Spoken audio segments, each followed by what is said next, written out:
Hello guys. अब हम बात करने जा रहे हैं क्लास 9th के PYQ क्वेश्चन पेपर की।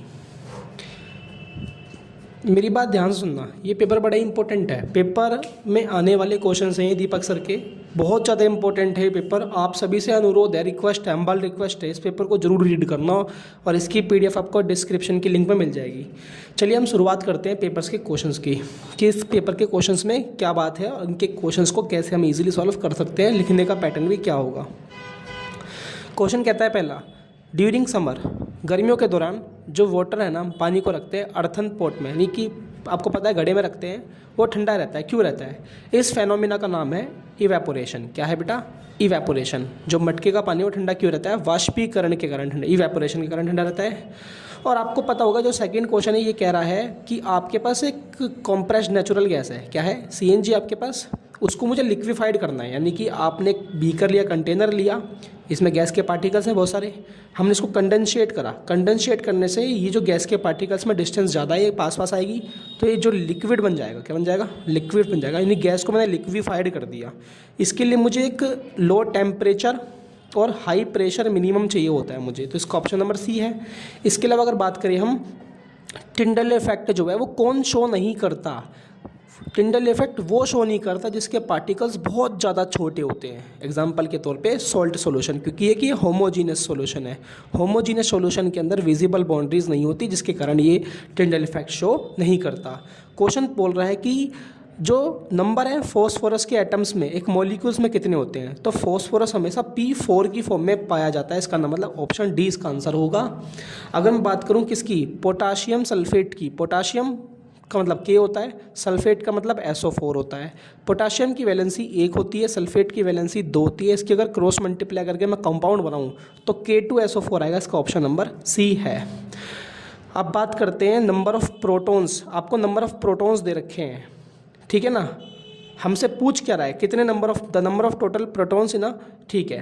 तो आप बताइए इसमें क्या पूछ रहा है? न्यूट्रॉन्स के बारे में या प्रोटॉन्स के बारे में पूछ रहा है। देखो सोडियम जो वो 11 नंबर पे आता है, तो इसका मास 23 है, आपको पता ही होगा। मैग्नीशियम जो है वो 12 नंबर पे आता है, इसका मास 24 है। अगर मैं 23 में से 11 घटाऊं तो 12 बचेगा। अगर मैं 24 में से 12 माइनस करूं तो भी 12 बचेगा। इसके मतलब इसके पास टोटल नंबर ऑफ प्रोटॉन्स 12 होंगे। इसका ऑप्शन नंबर B है।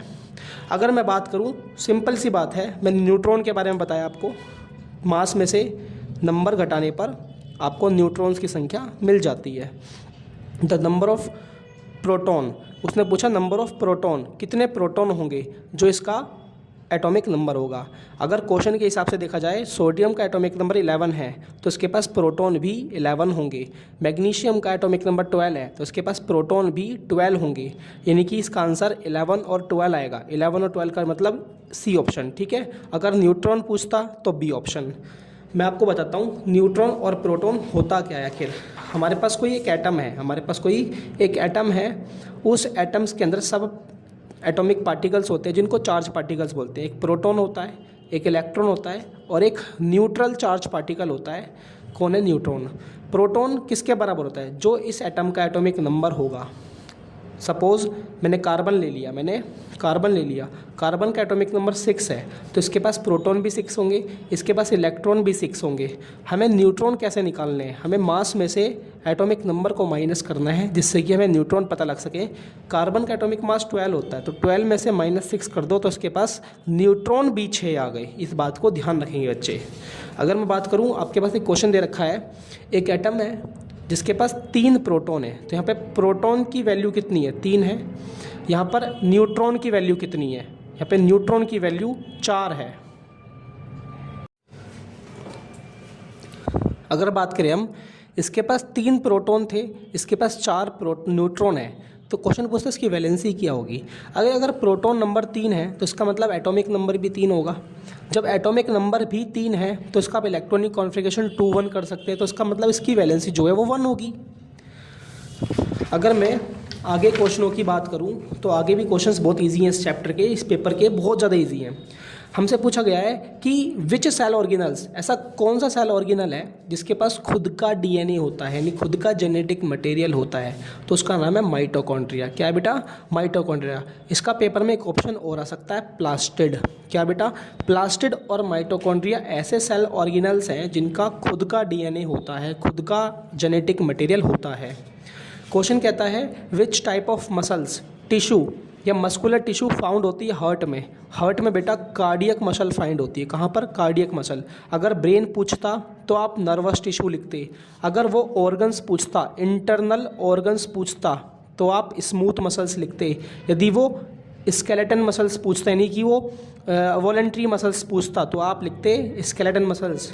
क्वेश्चन कहता है which of the following is vector quantity. Vector quantity कौन होती है? जिनके पास मैग्नीट्यूड भी होता है, जिनके पास डायरेक्शन भी होती है, यानी कि इसका जो मैग्नीट्यूड और डायरेक्शन दोनों का होना जरूरी है, तो उसका नाम है डिस्प्लेसमेंट। क्या है बेटा? डिस्प्लेसमेंट। इसके अलावा अगर बात करूँ, एक बॉडी है, वो मूविंग हो रही है एक सर्कुलर पाथ पर। एक सर्कुलर पाथ पर एक ऑब्जेक्ट मूव कर रहा है। क्या कर रहा है बेटा? मूव कर रहा है। यानी कि if a body is moving a circular path, गोल गोल घूम रहा है एक यूनिफॉर्म स्पीड में, तो इसको मैं यूनिफॉर्म सर्कुलर मोशन ही तो कहूँगा। क्वेश्चन कहता है इन अ टग ऑफ वॉर, एक टग ऑफ वॉर यानी एक रस्सी की, मतलब दो पार्ट्स हैं, एक टीम एक टीम बी, दोनों रस्सी को खींच रही हैं, आप रोप्स को खींच रही हैं। तो क्वेश्चन कहता है वो हिल नहीं रही है, डजंट मूव, ना तो इधर मूव रही है ना उधर, ना लेफ्ट हो रही है ना राइट हो रही है, तो इसमें कौन सा फोर्स लग रहा है? इसमें बैलेंस फोर्स लग रहा है। क्या लग रहा है बेटा? बैलेंस फोर्स लग रहा है, जिसका मैग्नीट्यूड इक्वल है, जिसका रिजल्टेंट 0 आ रहा है। क्वेश्चन कहता है मोमेंटम की एसआई यूनिट क्या होती है। मोमेंटम का फॉर्मूला होता है मास इनटू वेलोसिटी, और आपको पता है मास हम केजी में नापते हैं और वेलोसिटी हम मीटर पर सेकंड स्क्वायर मीटर पर सेकंड में नापते हैं, तो इसका जो मतलब ऑप्शन हो गया वो ए हो गया। क्वेश्चन कहता है इफ़ मास ऑफ एन और मतलब if mass of body on earth is M, मतलब किसी ऑब्जेक्ट का जो मास है वो एम है, तो क्वेश्चन बोलता है कि इसका मास मून पर कितना होगा। तो भाई एम ही रहेगा, मास कहीं भी चेंज नहीं होता, इसका मतलब ऑप्शन नंबर डी, सी होगा, सी मास। अगर बात की जाए, क्वेश्चन कहता है एन ऑब्जेक्ट मास एम, एक ऑब्जेक्ट का मास एम है और उसका मोमेंटम पी है, तो उसकी काइनेटिक एनर्जी का क्या होगा फॉर्मूला, करेक्ट एक्सप्लेनेशन कौन सी है। तो इसकी डेरिवेशन करते हैं एक बार हम।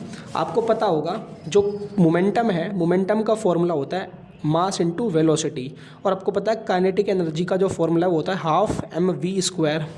क्या मैं इस काइनेटिक एनर्जी की फॉर्मूले को हाफ एम वी स्क्वायर को वी मल्टीप्लाई वी लिख सकता हूँ?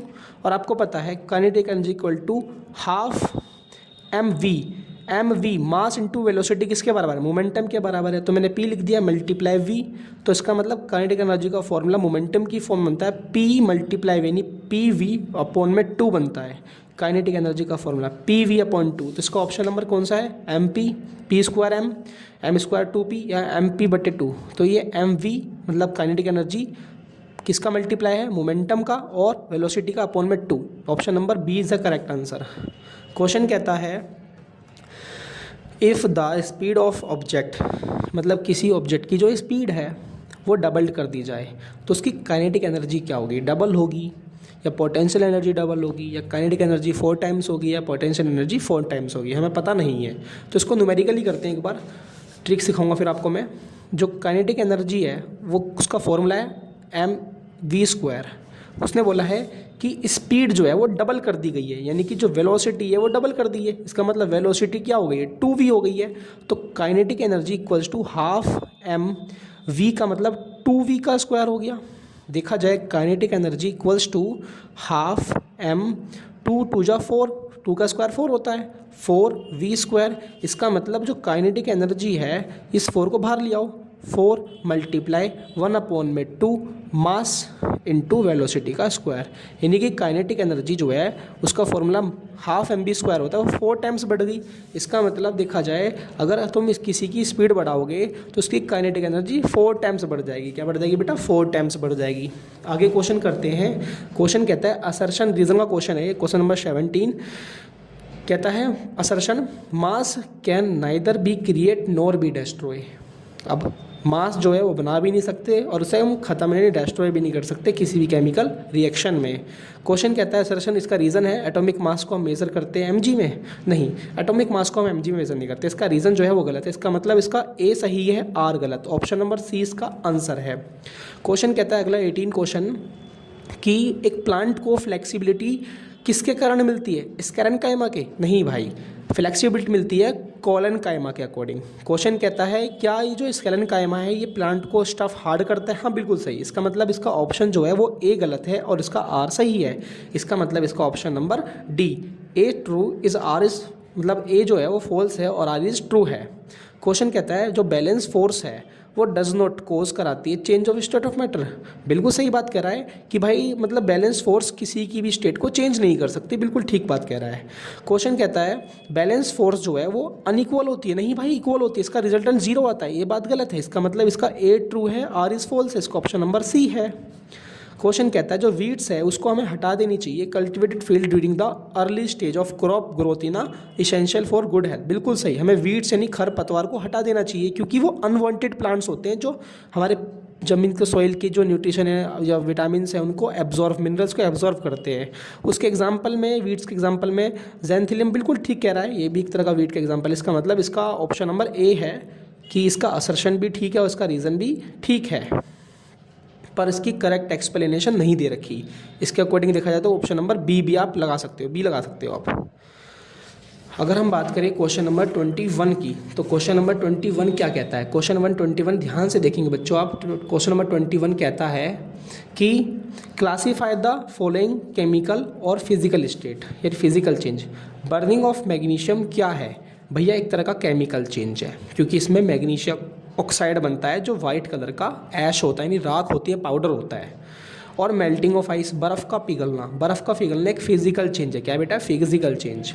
आपको पता है why is the plasma membrane called a selectively permeable membrane. Plasma membrane को हम सिलेक्टिवली परमेबल क्यों कहते हैं? क्योंकि ये कुछ पार्टिकल्स को, सम सिलेक्टेड पार्टिकल्स को अलाउ करती है एंट्री के लिए, किसमें? इनटू द सेल या आउट टू द सेल। आपको पता होगा सिलेक्टिवली परमेबल मेम्ब्रेन क्यों कहते हैं? क्योंकि कुछ सम पार्टिकल, सिलेक्टेड पार्टिकल्स को ये सेल के अंदर और बाहर जाने की परमिशन देती है, परमिट देती है। क्वेश्चन कहता है कि लाइसोसोम्स को हम सोसाइडियल बैग क्यों कहते हैं? चलिए इसका मैं आंसर आपको लिख के दिखाता हूँ क्यों कहते हैं। आपको पता होगा जो लाइसोसोम है यदि वो किसी भी कंडीशन में, हमारी सेल में क्या होता है? लाइसोसोम होता है। गलती से किसी कारणवश हमारी सेल ब्रस्ट हो जाती है, फट जाती है या रप्चर हो जाती है, तो उसमें से क्या निकलेंगे? भाई दूध की थैली फटेगी तो दूध निकलेगा, अगर पानी की थैली फटेगी तो पानी निकलेगा। ऐसी जब सेल फटती है तो उसमें से क्या निकलते हैं? राइबोसोम निकलते हैं। जब राइबोसोम भी फट जाएंगे तो राइबोसोम से निकलते हैं डाइजेस्टिव एंजाइम्स निकलते हैं जो अपनी ही सेल को डाइजेस्ट कर लेते हैं और उसे यानी क्लीन कर देते हैं। इसीलिए हम लाइसोसोम को सोसाइडियल बैग कहते हैं। अगर मैं आगे बात करूं, जो क्वेश्चन 23 है, why is the blood considered a type of connective tissue. Blood को हमने कनेक्टिव टिश्यू में कंसिडर क्यों किया? क्योंकि एक तरह का जो ब्लड है वो अपने पास कैरी करता है बहुत सारे न्यूट्रिशंस। जैसे एग्जांपल के तौर पे ब्लड ऑक्सीजन कैरी करता है और ब्लड न्यूट्रिशन कैरी करता है, ब्लड मिनरल्स कैरी करता है और ऊपर से ब्लड जो है वो ट्रांसपोर्टिंग चैनल है हमारी बॉडी का। इसलिए हमने ब्लड को किस में कंसिडर करा? कनेक्टिव टिश्यू में, मेजर टिश्यू है हमारी बॉडी का। क्वेश्चन कहता है अनबैलेंस फोर्स क्या है? भाई अनबैलेंस फोर्स आपको पता ही होगा। अनबैलेंस फोर्स एक ऐसी फोर्स है जो किसी भी ऑब्जेक्ट को एक्सेलरेट करवाती है। क्या करवाती है? या एक्सेलरेट करवाती है, डी एक्सेलरेट करवाती है, यानी उसकी पोजीशन को चेंज करती है, यानी मोशन करवाने में जो हेल्प होती है। क्वेश्चन कहता है क्या इसकी जो डायरेक्शन है वो अनबैलेंस फोर्स की डायरेक्शन क्या होगी? भाई इसकी डायरेक्शन फोर्स की डायरेक्शन के अपोजिट भी हो सकती है, फोर्स की डायरेक्शन के सेम भी हो सकती है। इसका मतलब इसकी डायरेक्शन सेम भी हो सकती है, अपोजिट भी हो सकती है, पॉजिटिव भी हो सकती है, नेगेटिव भी हो सकती है, यानी कि लेफ्ट साइड भी हो सकती है और राइट साइड भी हो सकती है। क्वेश्चन ने कहा विच कैरेक्टर ऑफ साउंड डिटरमाइन करता है लाउडनेस को। लाउडनेस का मतलब बेटा साउंड का एम्पलीट्यूड। क्या बेटा? साउंड का एम्पलीट्यूड। अगर मैं पिच की बात करूं तो पिच का मतलब बेटा साउंड की फ्रीक्वेंसी। क्या बेटा? साउंड की फ्रीक्वेंसी से हम पिच को डिनोट कर सकते हैं, पिच को डिफाइन कर सकते हैं। क्वेश्चन कहता है एक न्यूमेरिकल है, इसको न्यूमेरिकल मैं आपको करके दिखाऊंगा अभी। साउंड प्रोड्यूस होता है थंडर स्टॉर्म भाई इन अ हेड बाय 5 सेकेंड, मतलब कि आसमान में बिजली चमक रही है, जैसे ही मतलब थंडरस्टॉर्म हुआ, बिजली कड़की आसमान में, तो बिजली पहले दिखाई दी। क्या हुआ बेटा?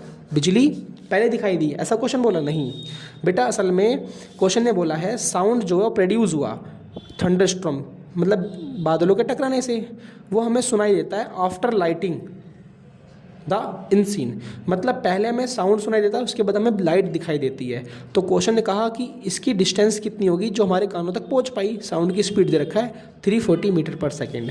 तो आपने देखा हमें स्पीड ऑफ साउंड दे रखी है, कितनी दे रखी है? 340 मीटर पर सेकेंड। कितने टाइम के इंटरवल में सुनाई दे रहा है? 5 सेकंड के टाइम इंटरवल में सुनाई दे रहा है। क्वेश्चन पूछता है इसने डिस्टेंस कितनी कवर करी, तो आपको पता है speed equals to distance upon time formula होता है। स्पीड हमें पता है 340 इंटू डिस्टेंस हमें नहीं पता, मल्टीप्लाई, तो डिवाइड में किससे टाइम से मल्टीप्लाई मतलब डिवाइड कर देंगे, तो क्रॉस मल्टीप्लाई करते हैं, डी वन ज़ा डी डिस्टेंस 340 की मल्टीप्लाई में 5 में करते हैं, तो इसका आंसर आता है 700 मतलब 1700 मीटर डिस्टेंस वो कवर करता है। क्या करता है बेटा? कवर करता है। ये हमारा न्यूमेरिकल क्वेश्चन नंबर 23 का हो चुका है, सॉरी 25 का और पार्ट हो चुका है। अगर हम बात करें 26 की, 26 क्या बोल रहा है? 26 कहता है what are the genetically modified crop. भाई इसको बोलते हैं जीएम क्रॉप। क्या बोलते हैं बेटा? जीएम क्रॉप, मतलब ऐसी क्रॉप्स जो हमने मॉडिफाई की हैं बाय द हाइब्रिडाइजेशन, हमने हाइब्रिड बनाई है नई नई, या फिर हमने म्यूटेशन की है। क्या बेटा? म्यूटेशंस किए हैं, या फिर हमने क्रॉस करवाए हैं। क्रॉस मतलब नई नई विटामिन्स को नई नई जातियों से इनका क्रॉस करवाया, पॉलिनेशन करवाया, जिससे मॉडिफाइड क्रॉप्स बनी हैं। क्वेश्चन कहता है अगला 27 व्हाट इज़ इवेपोरेशन। बेटा इवेपोरेशन का मतलब वाष्पीकरण, कहने का मतलब एक तरह की प्रोसेस जिसमें किसी भी लिक्विड को हम हीट देकर गैसेस स्टेट्स में कन्वर्ट कर सकते हैं। इसके कितने फैक्टर होते हैं? इसके 4 फैक्टर होते हैं। पूछे कितने? 2। तो यानी हम पहला बोल सकते हैं सरफेस ऑफ इवापोरेशन, दूसरा बोल सकते हैं हम हीट या टेम्परेचर बोल सकते हैं, क्योंकि तुम जितना ज़रा टेम्परेचर बढ़ाओगे पानी की उतनी जल्दी भाप बनेगी, सरफेस बढ़ाओगे तो पानी जल्दी इवापोरेट हो जाएगा। क्वेश्चन कहता है अगला 28 कि राइट द केमिकल फॉर्मूला। क्या पूछ रहा है? केमिकल फॉर्मूला पूछ रहा है फॉलोइंग कैल्शियम ऑक्साइड का। आपको पता है कैल्शियम ऑक्साइड, कैल्शियम की जो वैलेंसी है वो 2 होती है, ऑक्साइड की वैलेंसी भी 2 होती है, 2 से 2 कट गया, आपको पता ही है। तो यहाँ पर जो कैल्शियम ऑक्साइड का फॉर्मूला बनता है वो बनता है CaO। क्या बनता है? CaO। तो यानी कैल्शियम ऑक्साइड का जो फॉर्मूला है वो कैल्शियम ऑक्साइड का CaO है। और यहाँ पे कैल्शियम सल्फेट लिखा है, कैल्शियम सल्फेट ना सोडियम सल्फेट, सोडियम सल्फेट का मतलब Na, सोडियम इसकी वैलेंसी 1 होती है, सल्फेट की वैलेंसी 2 होती है, तो इसका जो फॉर्मूला बन के आएगा वो Na2SO4 आएगा बन के। यहाँ पे लिखा है पोटाशियम कार्बोनेट, पोटाशियम का मतलब K, कार्बोनेट का मतलब CO3, पोटाशियम की वैलेंसी 1 होती है, कार्बोनेट की वैलेंसी 2 होती है, इसका जो फॉर्मूला बन के आता है वो K2CO3 बनकर आता है। ठीक है बेटा। क्वेश्चन ने कहा कि राइट एनी 3 पोस्टुलेट्स बताओ डाल्टन एटॉमिक थ्योरी के। तो ये आप चैप्टर नंबर 3 से पढ़ सकते हो कि 3 पोस्टुलेट्स क्या है। वहाँ पर 5 से 6 पोस्टुलेट्स दे रखे हैं। पहला पोस्टुलेट्स इनके तौर पे बताता हूँ मैं। पहला पोस्टुलेट कहता है कि इस दुनिया में जितना भी मैटर है वो एक इंडिविजुअल पार्टिकल से बना है, जिसको हमने एटम कहा। क्या कहा? एटम कहा। ऐसे करके इसके 3 पोस्टुलेट्स आपको लिखने हैं। इसके अलावा अगर मैं बात करूँ इस पेपर को डिस्कशन करते हैं, आगे हम डिस्कस कर रहे हैं क्वेश्चन 29। क्वेश्चन 29 कहता है कि आपको बताना है कि प्लास्टिड के कितने टाइप होते हैं। 3 टाइप्स बताने हैं प्लास्टिड के। प्लास्टिड के 3 टाइप्स कौन कौन से होते हैं? एक तो होता है क्लोरोप्लास्ट, एक होता है क्रोमोप्लास्ट, एक होता है ल्यूकोप्लास्ट। ठीक है। इनके फंक्शंस पूछ रहा है। क्या बेटा? फंक्शंस पूछ रहा है। अगर मैं बात करूं किसके, क्लोरोप्लास्ट का फंक्शन, पहली बात तो क्लोरोप्लास्ट क्या है? जो फोटोसिंथेसिस में रिस्पॉन्सिबल होता है, जो पेड़ों को ग्रीन पिगमेंट प्रोवाइड करता है, ग्रीन कलर प्रोवाइड करता है, क्योंकि इसके पास ग्रीन पिगमेंट होता है। असल में इसका फंक्शन पूछा गया है। तो प्लांट जो है वो सन से क्या लेता है? लाइट एनर्जी लेता है। तो ये लाइट एनर्जी को किस में कन्वर्ट करता है? केमिकल एनर्जी में, क्योंकि फोटोसिंथेसिस का मतलब यही होता है कि लाइट एनर्जी का यूज़ करके उसका फूड बनाया जाए। दूसरी बात, जो क्रोमोप्लास्ट होता है, जो क्रोमोप्लास्ट होता है वो कलर पिगमेंट्स होता है, जो पेड़ों को कलर देता है। ठीक है। और यदि बात करें हम ल्यूकोप्लास्ट की, तो ल्यूकोप्लास्ट इसके पास कोई पिगमेंट ही नहीं है, ये पिगमेंट लेस है, इसके पास कोई पिगमेंट नहीं होता, इसीलिए इसको कलरलेस बोलते हैं कई बार, या फिर हम वाइट बोल देते हैं। ये किसका स्टोरेज करता है? ये स्टोरेज करता है फैट्स का, स्टार्च का, या फिर लिपिड का। किसका बेटा? लिपिड का ये स्टोरेज करता है। अगर हम आगे क्वेश्चन की बात करें, क्वेश्चन बोलता है नेम द फॉलोइंग टिश्यू, इनके नाम बताने हैं। ऐसा टिश्यू जो हमारी बॉडी में फैट को स्टोर करता है, तो उसका नाम है एडिपोज टिश्यू। क्या है बेटा? Adipose tissue. कनेक्टिव टिश्यू जो विद फ्लूइड मैट्रिक्स है, तो फ्लूइड मैट्रिक्स हमारे इसमें एक ब्लड हो सकता है और एक अनदर टिश्यू लिख सकते हो आप लिम्फ। क्या बेटा? लिम्फ लिख सकते हो। कहता है the tissue present in brain, brain में कौन सा टिश्यू प्रेजेंट होता है? तो नर्व टिश्यू यानी न्यूरॉन, नर्वस टिश्यू प्रेजेंट होता है ब्रेन में। ठीक है बेटा। क्वेश्चन कहता है कि एक ट्रेन है, वो रनिंग हो रही है कि स्पीड, कितनी स्पीड है उसकी? 90 किलोमीटर पर आवर। तो उसने क्या करा? ब्रेक लगा दी अपनी स्पीड में और प्रोड्यूस हुआ डी एक्सेलरेशन यानी नेगेटिव एक्सेलरेशन प्रोड्यूस हुआ।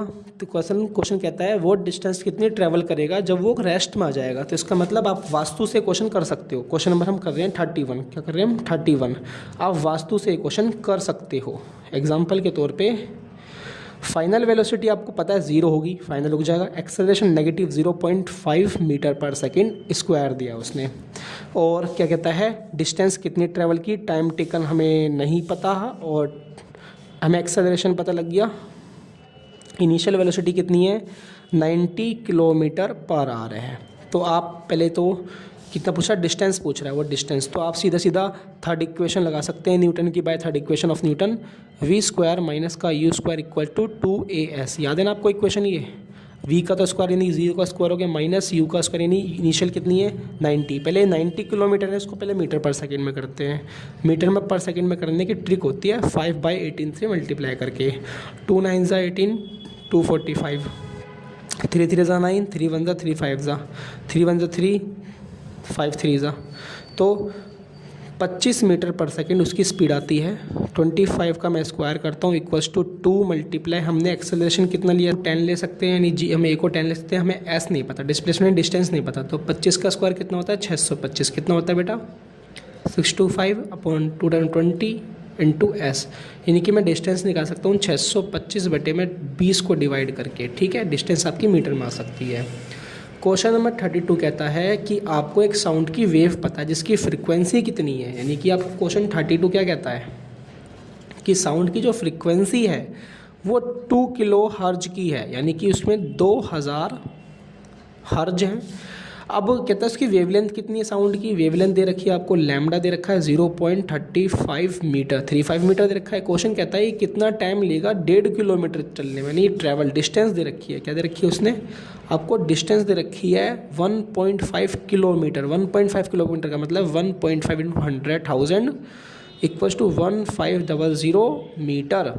तो सबसे पहले आप डिस्टेंस मतलब आपको निकालना है टाइम। क्या निकालना है आपको? टाइम निकालना है कि एक साउंड को 1.5 किलोमीटर चलने में कितना टाइम रिक्वायर्ड होगा। सबसे पहले आप एक लगाइए formula, velocity equals to lambda mu.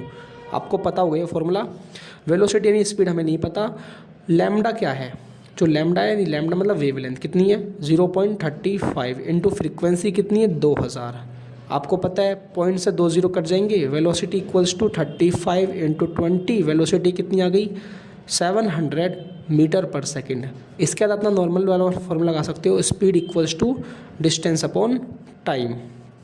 आपको स्पीड पता है? हाँ पता है। आपको टाइम निकालना है, तो time equals to distance upon speed आ गया। डिस्टेंस कितनी है? 1.5 किलोमीटर, यानी कि टाइम कितना लग रहा है आपको? स्पीड कितनी है? 700 मीटर।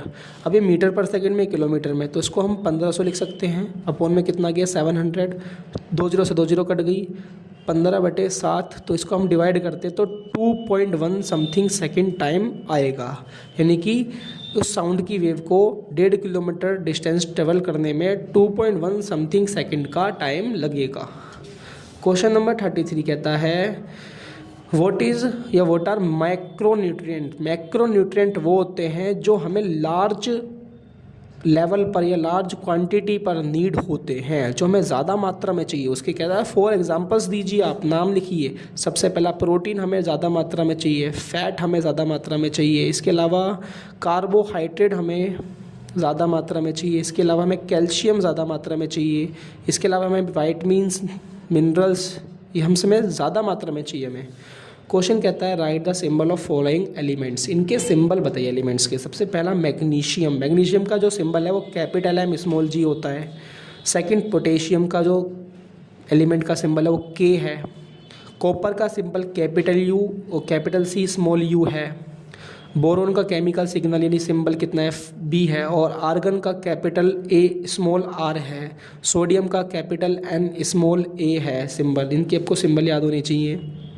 क्वेश्चन कहता है कि जो न्यूट्रल एटम जो है वो न्यूट्रल है जबकि उसके अंदर इलेक्ट्रिक चार्ज प्रेजेंट है, नहीं उसके अंदर चार्ज पार्टिकल है। हाँ बिल्कुल वो न्यूट्रल है। क्यों न्यूट्रल है मैं आपको बताऊंगा। एक एटम है, क्या है ये, एक एटम, इस एटम के अंदर चार्ज पार्टिकल है, हाँ प्रोटॉन भी है, इलेक्ट्रॉन भी है, ये चार्ज पार्टिकल है, पर ये इक्वल मैग्नीट्यूड में है। किस में है, इक्वल मैग्नीट्यूड में, जिस वजह से इस पूरे एटम्स पर जो चार्ज है वो न्यूट्रल हो जाता है, क्योंकि यहाँ पर जितना प्रोटॉन होगा उतना ही क्या होगा, इलेक्ट्रॉन होगा, दोनों का मैग्नीट्यूड इक्वल है, इस वजह से कैंसिल आउट होकर ये न्यूट्रल बन जाता है। इसलिए जो एटम है वो एक न्यूट्रल चार्ज पार्टिकल है, जिसके पास चार्ज पार्टिकल है पर इक्वल क्वांटिटी में, न्यूट्रल है, मैग्नीट्यूड न्यूट्रल है इनका, समझे। क्वेश्चन ने बोला कि एनालिस्ट बताइए conclusion made by Rutherford model alpha scattering particles का। 3 कंक्लूजन। पहला कंक्लूजन इसका क्या था, इसने बताया था जो पूरा का पूरा एटम्स का जो भी चार्ज पार्टिकल का मास है वो सब सेंटर में है, उसको हमने न्यूक्लियस कहा। दूसरा इसने बोला कि जो मोस्टली एटम का खाली अंदर जो हिस्सा है मोस्टली वो एम्प्टी है, खाली है। तीसरा इसने बोला कि जितना भी एटम का जो मास होता है वो कंसंट्रेटेड होता है कि सेंटर में, जिसको हम न्यूक्लियस भी कह सकते हैं। ऐसे करके इसके 3 पॉइंट बताने हैं। क्वेश्चन ने कहा आइसोबार क्या है। बेटा आइसोबार वो एलिमेंट्स होते हैं जिनके एटॉमिक जो नंबर हैं वो अलग होते हैं और मास क्या होता है इनका, सेम होता है। एग्जाम्पल कह रहा है, एग्जाम्पल हम आइसोटॉप्स का हम एग्जाम्पल ले सकते हैं, जैसे कि अगर हम बात करें आइसोटॉप्स की, किसकी, आइसोटॉप्स की और आइसोबार की। आइसोबार का एग्जाम्पल है आर्गन या फिर कैल्शियम। इनका एटॉमिक नंबर 18 है, 20 है, पर इनका जो मास है वो 40 और 40 है। अगर मैं बात करूं किसकी, आइसोटॉप्स की, आइसोटॉप्स कौन होता है, जिनके एटॉमिक नंबर सेम होते हैं। कार्बन का एटॉमिक नंबर 6 है, कार्बन का एटॉमिक नंबर 6 है, पर इसका मास जो है 12 है, इसका मास 14 है। तो आइसोबार आइसोटॉप्स में यही एक मेन डिफरेंस है। इसकी हमारे एप्लीकेशंस भी याद करनी होगी, हमारे पेपर में आइसोटॉप्स की एप्लीकेशंस का भी जिक्र हो जाता है। अगर हम बात करें आगे कि गोल्जी एपरेटस का फंक्शन क्या है, भाई गोल्जी एपरेटस का फंक्शन है स्ट्रक्चर, असल में ट्यूब लाइक स्ट्रक्चर है जो पैकेजिंग ऑफ प्रोटीन करता है, ट्रांसलोकेशन ऑफ प्रोटीन करता है, ट्रांसपोर्टेशन करता है, लिपिड बनवाता है, मैन्युफैक्चरिंग करता है। ध्यान रखें, क्वेश्चन कहता है what is the function of nucleus. Nucleus के 2 मेनली फंक्शन है। पहली बात तो ये जेनेटिक मटेरियल को स्टोर करता है, इसके पास डीएनए आरएनए क्रोमोसोम्स वगैरह होते हैं। ऊपर से न्यूक्लियस हमारे पूरी की पूरी सेल की मेटाबॉलिक एक्टिविटी को कंट्रोल करता है, ये भी आप ध्यान रखेंगे बात को। क्वेश्चन कहता है प्रोकैरियोटिक सेल और यूकैरियोटिक सेल में डिफरेंस बताइए 3। प्रोकैरियोटिक्स जो है बैक्टीरियल सेल है, यूकैरियोटिक्स जो है वो प्लांट एनिमल सेल है। इसका साइज स्मॉल होता है, इसका साइज बिग होता है। ये अनडेवलप्ड है, ये डेवलप्ड है। इसके पास न्यूक्लियर मेम्ब्रेन नहीं होती, इसके पास न्यूक्लियर मेम्ब्रेन होती है। इसके क्रोमोसोम सिंगल होते हैं, इसके क्रोमोसोम डबल पेयर में होते हैं। ये सेल डिवाइड करते हैं बडिंग रिप्रोडक्शन करके, एक सेक्चुअल, ये सेल डिवाइड सेल ग्रोथ करते हैं अपनी सेक्चुअल रिप्रोडक्शन से, माइटोसिस मियोसिस करके। इसकी वीडियो में बना दूँ अलग से एक, आप चिंता ना करें। क्वेश्चन कहता है difference between plasma membrane and cell membrane के बीच में, इसकी भी मैं एक अलग वीडियो बना के डाल दूंगा। सेल मेम्ब्रेन क्या है, प्लाज्मा मेम्ब्रेन और सेल वॉल। आपको पता है सेल मेम्ब्रेन दोनों सेल्स में होती है, प्लांट्स में, एनिमल्स में, पर सेल वॉल ओनली प्लांट्स में होती है, फंगी वगैरह की बनी होती है। प्लाज्मा मेम्ब्रेन आपको पता है लिपिड फोस्फोलिपिड की बनी होती है, जिसको फ्लूइड मोज़ेक मॉडल भी बोला गया था। सेल वॉल आपको पता है सेलुलोज की बनी होती है और फंगी में काइटिन प्रोटीन की बनी होती है, सिर्फ प्लांट्स में होती है, प्रोटेक्शन प्रोवाइड करती है, ये पार्टिकल्स को एंट्री देती है। ठीक है, आपको ऐसे करके इसमें 3 डिफरेंस कम से कम लिखने हैं। 2 नंबर का क्वेश्चन है ये।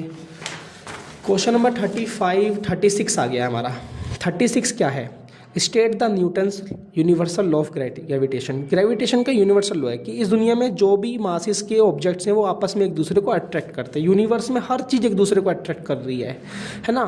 इसका जो यूनिवर्सल लॉ है वो फोर्स जो है वो डायरेक्टली प्रोपोर्शनल 2 मासेस के प्रोडक्ट के है और inversely proportional square of distance के है। ये भी आपको ध्यान रखना है। इसका इक्वेशन मैंने लिख के दे दिया है, ये रहा। इसका इक्वेशन है F=G m1 m2 बटे में r²। ये आपको पता होना चाहिए। इसके अलावा यूनिवर्सल लॉ की इसकी इम्पोर्टेंस यानी एप्लीकेशंस क्या है। सबसे पहले तो देखो, जो भारत में या धरती पे जो ज्वार भाटा आ जाते हैं, टाइड्स आते हैं, वो इसी कारण आते हैं। धरती जो रोटेट कर रही है सन के अराउंड्स में, वो भी इसी कारण कर रही है। धरती के चारों तरफ जो मून है वो रोटेशन कर रहा है, तो मून की रोटेशंस किस पे डिपेंड करती है, इम्पोर्टेंस ऑफ ग्रेविटी पे डिपेंड करती है। क्वेश्चन कहता है एक स्टोन है स्टोन को ऊपर फेंका गया, क्या फेंका गया, ऊपर, अपवर्ड फेंका गया। उसकी इनिशियल वेलोसिटी कितनी दे रखी है, 40 मीटर पर सेकेंड। इसका मतलब किसी स्टोन को अगर मैं ऊपर फेंक रहा हूँ वर्टिकली, तो उसकी जो फाइनल वेलोसिटी, क्वेश्चन नंबर मैं कौन सा कर रहा हूँ, 36 का और पार्ट कर रहे हैं। तो सबसे पहले आप ध्यान से देखेंगे 36 के और पार्ट में क्या है। हमने एक स्टोन को वर्टिकली ऊपर फेंका, तो इसकी इनिशियल वेलोसिटी दे रखी है 40 मीटर पर सेकेंड, तो पक्का फाइनल जीरो होगी, ऊपर जाके जीरो रुक जाएगा। टेकिंग जी ले रखा है इसने 10 मीटर पर सेकेंड स्क्वायर। क्वेश्चन कहता है कि मैक्सिमम हाइट बताइए, क्या पूछ रहा है, मैक्सिमम हाइट बताइए कितना ऊपर जाएगा। तो पहले हम मैक्सिमम हाइट निकालते हैं न्यूटन की थर्ड इक्वेशन से। किससे, थर्ड इक्वेशन से। वी स्क्वायर माइनस का U square equal to 2as। V square पता है हमें 0 है, माइनस का यू स्क्वायर कितना है 40 का स्क्वायर है, इक्वल टू 2 मल्टीप्लाई जो जी है वो -10 लेंगे क्योंकि ऊपर जा रहा है ना, हमें एस नहीं पता, तो नेगेटिव से नेगेटिव कट जाएगा, तो 40 का स्क्वायर कितना हो गया 40 multiply 40 equal to 20 into S. तो 40 मल्टीप्लाई 40 अपॉन में 20 इक्वल टू एस। 0 से 0 कट गया, 2 2 जा 4, तो इसका डिस्टेंस आ गया 80 मीटर। तो इसकी मैक्सिमम हाइट कितनी होगी, 80 मीटर होगी। ऊपर से कहता है बी, इसका बी पार्ट कहता है, ये तो ए पार्ट था, इसका बी पार्ट कहता है कि इसकी नेट डिस्प्लेसमेंट बताओ और टोटल डिस्टेंस बताओ। जब देखो एक पत्थर को ऊपर फेंकोगे तो वो गिर के नीचे आएगा, तो इसकी जो नेट डिस्प्लेसमेंट है वो 0 होगी, और जो इसकी नेट डिस्टेंस है वो 80 ऊपर गया, क्या 80 ऊपर गया, फिर 80 नीचे भी तो आया होगा, तो इसकी 80 + 80 यानी कि इसकी टोटल डिस्टेंस 160 मीटर है। ये बात आप ध्यान रखेंगे। क्वेश्चन ने बोला 37 का क्या कहता है क्वेश्चन, आप बताइए नेम 2 गैसेस का नाम जो हमारी एयर में प्रेजेंट है। हमारी एयर में 2 गैसों का नाम, जैसे एक नाइट्रोजन गैस प्रेजेंट है हमारी एटमॉस्फेयर में, और एक दूसरा ऑक्सीजन गैस जो हम इनहेल करते हैं वो गैस प्रेजेंट है हमारे एटमॉस्फेयर में। क्वेश्चन कहता है 2 टाइप बताइए मिक्सचर के। सबसे ईजी क्वेश्चन है, एक होमोजीनस मिक्सचर होता है, एक हेट्रोजीनस मिक्सचर होता है, आपको बताइए। क्वेश्चन कहता है ट्रू सॉल्यूशन क्या है। भाई ट्रू सॉल्यूशन को मैं होमोलोगस यानी होमोजीनस मिक्सचर भी कह सकता हूँ, जिसके पार्टिकल्स आपस में एक दूसरे से डिजॉल्व हो जाते हैं, जिसकी विजिबल बाउंड्रीज नहीं होती, जिसमें टिंडल इफेक्ट शो नहीं होता, आपको पता ही है बात। इसका एग्जांपल है सॉल्ट सॉल्यूशन ले लीजिए, इसका एग्जांपल सॉल्ट सॉल्यूशन या शुगर सॉल्यूशन या अल्कोहल सॉल्यूशन ले सकते हैं। क्वेश्चन का सस्पेंशन, ये आपको मैं होमवर्क दूँ, सस्पेंशन मुझे कमेंट बॉक्स में दिए, सस्पेंशन क्या होता है उसका एग्जांपल भी देना, ठीक है। क्वेश्चन कहता है 38 क्वेश्चन क्या कहता है हमारे पास कि ऐसे टिश्यू का बताइए नाम जो डेड है, कंपोनेंट ऑफ फ्लोएम में। तो फ्लोएम में जो डेड है वो फाइबर्स हैं, क्या है, फ्लोएम फाइबर्स जो वो डेड सेल के बने होते हैं। कहता है जाइलम का यानी फ्लोएम का वर्क क्या है। फ्लोएम के एक वर्क मेन है, जैसे ये ट्रांसपोर्टेशन करता है किसका, फूड मिनरल्स का। किसका बेटा, फूड मिनरल्स का। क्वेश्चन कहता है कि जाइलम के कितने कंपोनेंट्स होते हैं, तो मैं आपको इसकी ट्रिक देता हूँ, तो जाइलम है उसके 4 कंपोनेंट्स होते हैं। इसकी ट्रिक है TVPS, क्या है, ट्रैकियल्स, वेसिकल्स, पैरेन्काइमा, स्कैरेन्काइमा। तो जाइलम के 4 कंपोनेंट होते हैं, मैंने आपको चारों की ट्रिक भी दे दी। इसके अलावा क्वेश्चन कहता है व्हाट आर वेस्कुलर टिश्यू। बेटा वेस्कुलर टिश्यू को प्लांट का कॉम्प्लेक्स टिश्यू ही कहते हैं, प्लांट का कॉम्प्लेक्स टिश्यू भी कहते हैं, यानी कि ये वही टिश्यू है जिसके अंदर जाइलम और फ्लोएम आते हैं, यानी कि ये ट्रांसपोर्टिंग टिश्यू है प्लांट्स के, जिनको हम वेस्कुलर टिश्यू कहते हैं, जो वाटर मिनरल्स का, जो फूड मिनरल्स का ट्रांसपोर्टेशन करते हैं, ठीक है बेटा। इसके अलावा अगर मैं क्वेश्चन नंबर 30, तो अब हम क्वेश्चन नंबर 39 पढ़ते हैं बेटा। इसमें law of conservation of energy पूछा गया है, ये मैं पढ़ता नहीं क्योंकि हमें चैप्टर पता है क्या है। Law of conservation of energy क्या होता है कि हम एनर्जी को ना ही क्रिएट कर सकते हैं, ना उसे डिस्ट्रॉय भी नहीं कर सकते हैं। क्वेश्चन कहता है कि पेंडुलम के किसी भी पॉइंट पर जो टोटल एनर्जी है वो क्या होती है। भाई आपको टोटल एनर्जी निकालनी है, तो सीधी सी बात है पेंडुलम के किसी भी टॉपिक पर काइनेटिक एनर्जी को जोड़ दो पोटेंशियल एनर्जी के साथ, तो आपको टोटल एनर्जी मिल जाएगी। तो टोटल एनर्जी सम है काइनेटिक एनर्जी का और पोटेंशियल एनर्जी का। क्वेश्चन कहता है तुम कैसे कैलकुलेट करोगे काइनेटिक एनर्जी। हम काइनेटिक एनर्जी फाइंड करेंगे 12 mv² लगाकर, कि हम उस ऑब्जेक्ट का मास कैरी करेंगे, पहले उसकी मास की वैल्यू देखेंगे, और वो जो मास है वो कितनी वेलोसिटी से फ्लो कर रहा है, मोशन कर रहा है, हम उसके प्रोडक्ट को स्क्वायर कर देंगे मास मल्टीप्लाई से। अगर हम एक्सप्लेन करें फॉर्मूला किसका, पोटेंशियल एनर्जी का, तो पोटेंशियल एनर्जी का फॉर्मूला होता है mass into gravity acceleration into height, mgh। क्या होता है, mgh। यानी कि हमें उस ऑब्जेक्ट का मास पता होना चाहिए, उस ऑब्जेक्ट पर कितनी ग्रेविटेशनल एक्सेलरेशन लग रहा है वो पता होना चाहिए, और वो ऑब्जेक्ट कितनी हाइट पर है उसकी हाइट पता होनी चाहिए, तो हम उससे उसकी पोटेंशियल एनर्जी कैलकुलेट कर सकते हैं। इसी के साथ साथ हमारा ये PYQ पेपर खत्म होता है, जिसमें 39 क्वेश्चंस मैं आपको डिस्कस कर चुका हूँ। इस क्वेश्चंस पेपर की आपको PDF ग्रुप में मिल जाएगी, नहीं नोट्स में मिल जाएगी, डिस्क्रिप्शन में मिल जाएगी आपको इसकी लिंक। तो आप इस क्वेश्चन को पूरा सॉल्व कीजिए एक पेपर में। मैं अगली वीडियो में बात करूँगा एक पेपर और की, और डिफरेंस करेंगे कुछ इंपॉर्टेंट क्वेश्चंस के बारे में। ठीक है बेटा।